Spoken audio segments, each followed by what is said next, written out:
I was preparing to host my parents when my father-in-law said, "We don't need strangers in this house." My mother-in-law added, "Especially the kind that raise someone like you." My husband just said, "It'll just be awkward." I canceled the visit, but I also booked them a weekend at a five-star hotel with a view over my in-law street. They've been waving at each other from afar ever since. I'm Rachel. I'm 42. Been married to Mark for 11 years. No kids. Wasn't in the cards, and honestly, with everything that's happened, I'm glad it worked out that way. We live in Pasadena, California, in a quiet, upper-middle-class neighborhood. I work in healthcare admin. He's in real estate development. From the outside, we probably look like we have a good life. And I thought we did for a long time. But I've been ignoring a lot of things. Small things that I let slide. Things that add up over time until one day, you realize you're married to someone who stopped standing up for you a long time ago. My parents live in Bakersfield. My dad's a retired firefighter. My mom worked the front desk at the post office her whole life. They never made a ton of money, but they made a life. They paid off their house, never missed a birthday, and gave me everything they could. I'm their only child. Mark's parents are a different breed. His dad, Richard, was an attorney. Big name in LA circles back in the day. Retired now, but still walks around like he's God's gift to the legal system. His mom, Elaine, is exactly what you'd expect.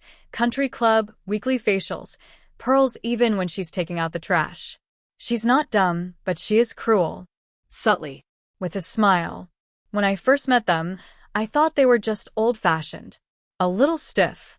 Mark warned me they were formal, but that's not it. They're snobs. The kind that judge everyone who didn't grow up drinking out of Crystal or taking summer trips to Aspen. I'm not exaggerating when I say Elaine once asked me, in front of a full table at Thanksgiving, if my parents ever owned property or were they renters their whole lives. That was 5 years ago. I laughed it off. I always did. Mark would just squeeze my hand and mouth. Ignore her. I told myself, it's just words. Be the bigger person. For years, I swallowed it. Then last year, my mom had a stroke. Not a big one, but enough to scare her and me. She recovered fine, but it changed something in me. I wanted to see them more. I wanted to show them the life I'd built, the home I'd made. I invited them to come stay for a weekend. A small visit. I even made a Google Doc with an itinerary: breakfast, trip to the farmer's market, movie night, Sunday brunch at that cute French cafe in Old Town. I told Mark. He said sure. No objections. I reminded him twice. Still nothing. So I cleaned the guest room, bought extra towels, made their favorite banana bread, and pulled out an old board game we used to play when I was a kid. I was excited. Nervous, but excited. It had been too long. Then, the night before the visit, everything fell apart. Mark's parents stopped by unannounced. It wasn't rare. They just walk in. They have a key. Mark gave it to them for emergencies. They sat down in the living room like it was theirs. I offered them tea. Elaine rolled her eyes and asked if we had Earl Grey, then said, "Never mind." Mark was scrolling through his phone when he casually mentioned, "Oh, Rachel's parents are coming this weekend." Richard didn't even blink. He looked around the room slowly and said, "We don't need strangers in this house." I thought I misheard. I froze. I looked at Mark, waiting. Before I could speak, Elaine added, "Especially the kind that raise someone like you." She didn't even flinch. She said it like she was commenting on the weather. Mark finally looked up and said, "It'll just be awkward, Ratch. Let's not force it." That was it. That was the moment. Not just what they said, but how casual it was. Like it didn't even matter. Like my parents, two people who'd done nothing wrong but be modest and kind, were just disposable. I walked into the kitchen. I didn't trust myself to speak. I held the counter and stared at the cabinets until they left. Then I went upstairs, sat on the bathroom floor, and cried so quietly I gave myself a headache. Later that night, Mark came in, asked if I was okay. I told him I canceled the visit. He just said, "Probably for the best." The rage I felt, it didn't burn. It froze. A cold, clear and sharp. Something hardened in me. I don't even remember falling asleep, but I remember waking up with a very clear idea in my head. I grabbed my laptop and booked a room at the Langham Huntington Pasadena, one of the nicest hotels in the area. Spa services, luxury bedding, room service. I upgraded to a balcony suite. But not just any balcony. One with a perfect view of the hill just above Richard and Elaine Street. Then I called my parents and told them I'd arranged a surprise weekend for them. A thank you gift. They were touched. My mom cried. My dad asked 3 times if I was sure. I said, "You deserve it." They arrived Friday night. I dropped them off myself, helped carry their bags. My mom was glowing. My dad, he kept looking around the lobby, like he couldn't believe it was real. Saturday morning, I took a little drive through my in-laws' neighborhood. And there they were. My dad on the balcony, robe on, fresh coffee in hand, staring down the hill. Elaine was in the front yard. She saw him. He raised his mug and waved. She just stood there. For a long time. The next day, my mom waved too. A big, cheerful wave. My dad gave a slow little salute. It was subtle, but pointed. Direct. And quiet. The best part? Richard saw it too. He came outside, looked up, then turned right back around. No yelling. No confrontation. Just awkward, bitter silence. They haven't said a word to me about it. Not a call.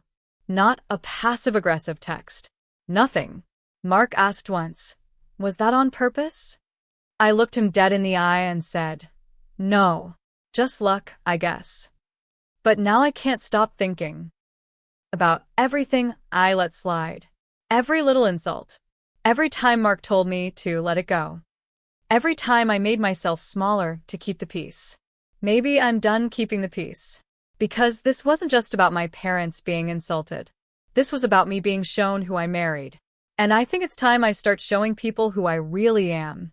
After the hotel stunt, I expected something. A call.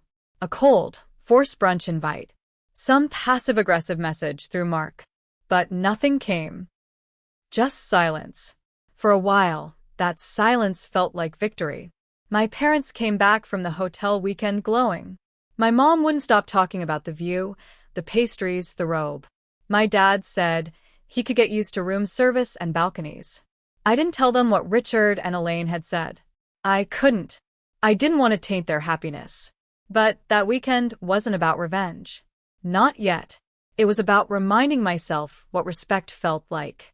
Mark never pushed for a follow-up visit. Never suggested we reinvite them. I don't think he even apologized. He just moved on like it hadn't happened. Like I was overreacting to a weird night. 2 weeks later, Elaine sent out the invite for her annual spring garden luncheon. It's a performative little thing she hosts every year, women in pastel dresses sipping champagne while she pretends to be warm and generous. She always includes me, even if just for optics. This time, I RSVP'd no. First time in 10 years. I didn't even say why. Elaine texted me, "Hope everything's okay. You're missed." Fake concern. I ignored it. Then Richard sent Mark an email. Not me. Him. He said it was disappointing that I was creating divisions in the family over a perceived slight. He CC'd Elaine. I wasn't mentioned by name. Just referred to as your wife. Mark brought it up like he was asking if we were out of milk. "Hey, you sure you don't want to just smooth things over?" I stared at him. "You mean apologize to the people who humiliated my parents in our living room?" He sighed. "It's just, family is messy. I don't want to be in the middle of it." That's when it clicked. He never has been. Because he's always stayed out of it. Which means he's always taken their side. The next week, I found out from a mutual friend that Elaine told people at her luncheon that Rachel's family had a scheduling conflict, probably working class hours. Someone laughed. She made it into a joke. I saw red. But here's the twist. I didn't confront them. I didn't scream. I didn't cry. I got organized. I started pulling away. Quietly. Strategically. I made dinner plans with friends. Without Mark. I visited my parents alone. I stopped updating Mark on my calendar. I didn't make a scene because that's what they expect. I just started building my own world without their noise. And then I found something. In Mark's email, on our shared desktop, which he never locks, I found a forwarded message from Richard. It was a real estate listing. A duplex. The message read, "If things go further south, at least you'll have this option. You're the asset here." He was helping Mark plan an exit. Not because we were splitting. Not because I'd said I wanted to leave. But because I'd stood up for myself. I didn't confront Mark right away. I just let it sit. Let the pressure build. Then I found another email. Elaine had written him after my hotel stunt. The subject line was unstable behavior. She wrote, "She seems calculated. Maybe encourage her to seek therapy." They were pathologizing me. Turning my boundary into a symptom. That's when the nature of this changed. It wasn't about respect anymore. It was about control. About erasing me. And I decided, if they were going to treat me like a threat, I might as well be one. I didn't react right away to the email. I didn't storm into the room or throw his laptop at the wall. That's what they probably expected from someone unstable. Instead, I copied the messages to a hidden folder on a USB drive. I started documenting everything. I kept a quiet face around Mark. Pretended to be busy. I cooked dinner, paid bills, laughed when he made dumb jokes. He didn't suspect a thing. But inside, I was cataloging a decade's worth of silence and disrespect. And then, a small opportunity opened a much bigger door. Elaine had a charity board meeting coming up.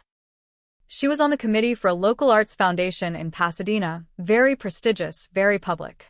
I knew they were pushing for more diversity and inclusiveness, trying to clean up their image. I also knew that a few of their newer board members were younger, progressive, and very sensitive to anything that might look like elitism or discrimination. I created an anonymous tip account, sent a copy of Elaine's luncheon comment, the working class hours line, to two of the newer board members, along with a link to a video I found from a previous event where she'd made another similar comment, caught in the background of a live stream. I included nothing else. No context. Just, "Is this who represents your mission?" Within 2 days, Elaine was asked to step back from her public duties until further notice. Mark mentioned it offhand. "Mom's been laying low." Something about cancel culture nonsense. I shrugged. Strange world we live in. She didn't know it was me, but I wasn't done. The next twist came from Mark's own arrogance. One night, he came home a little drunk. Not sloppy, just loose enough to forget who he was talking to.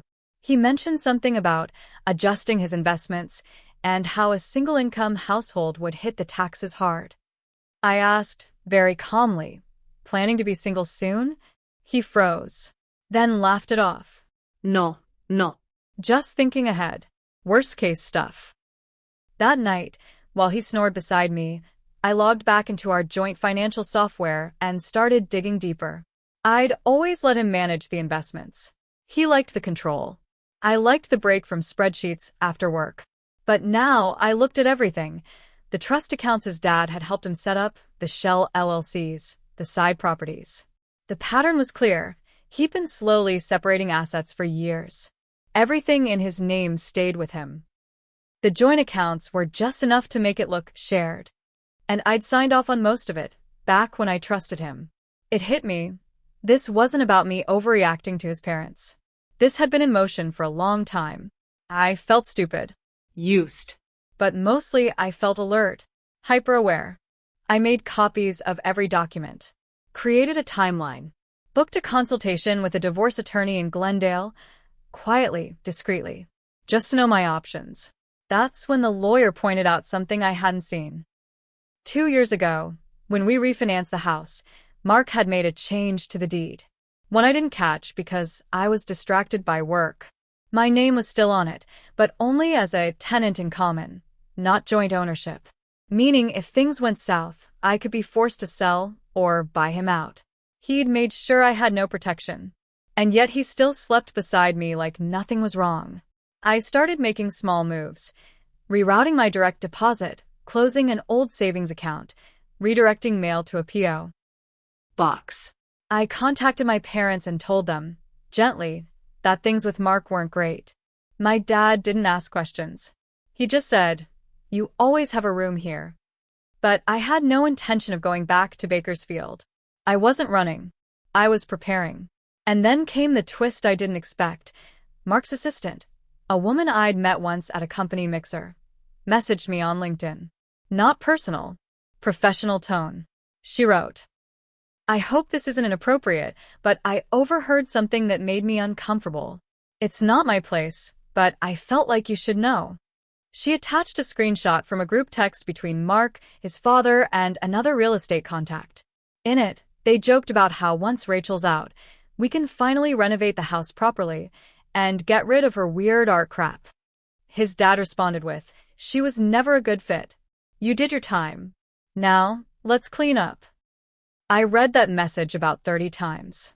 Not because it shocked me, but because it confirmed everything I already knew. I wasn't his partner.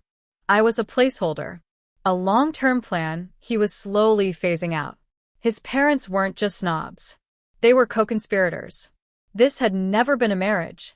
It had been an arrangement. Well, Arrangements can be broken.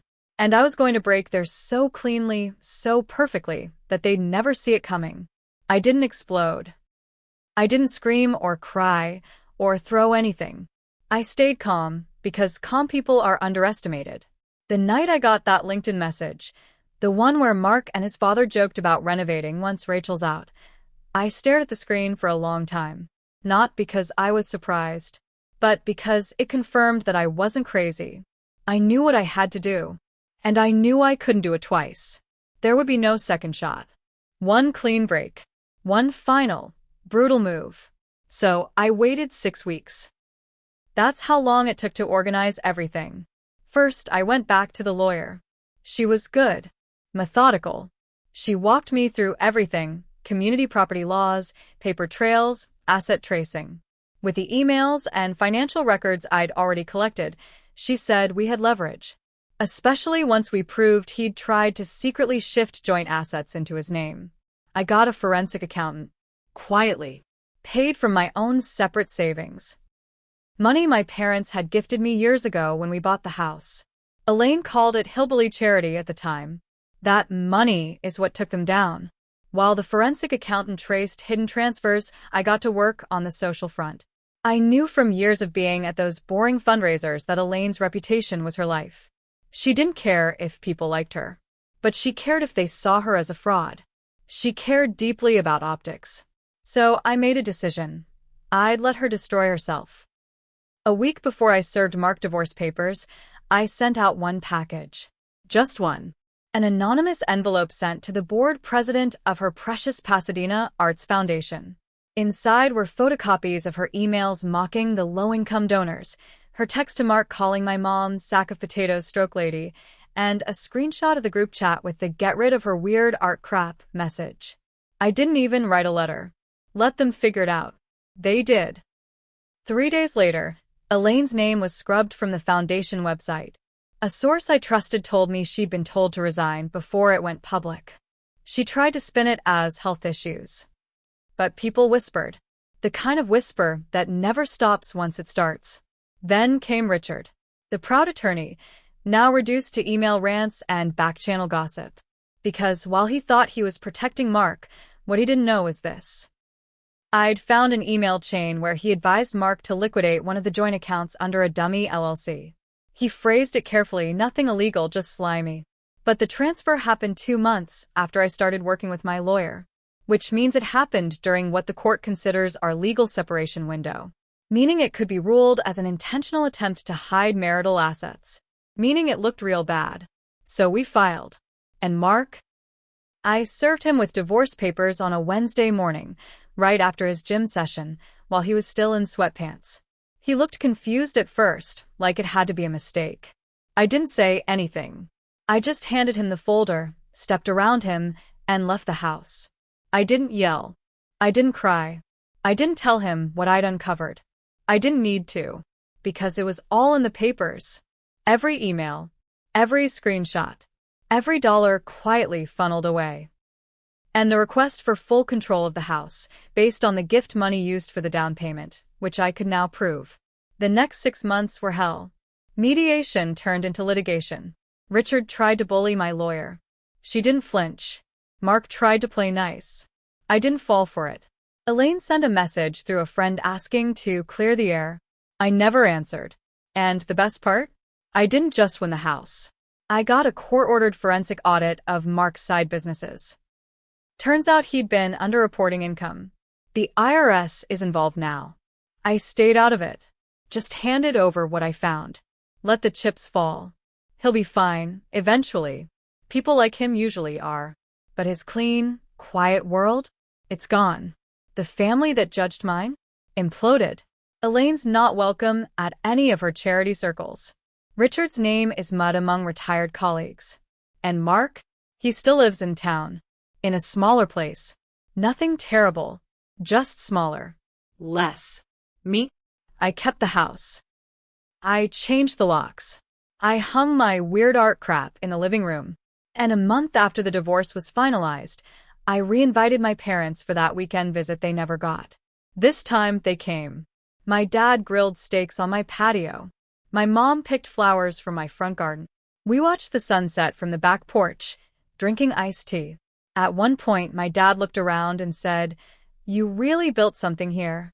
And for the first time in a long time, I believed him. Because I did. But now? Now it's mine.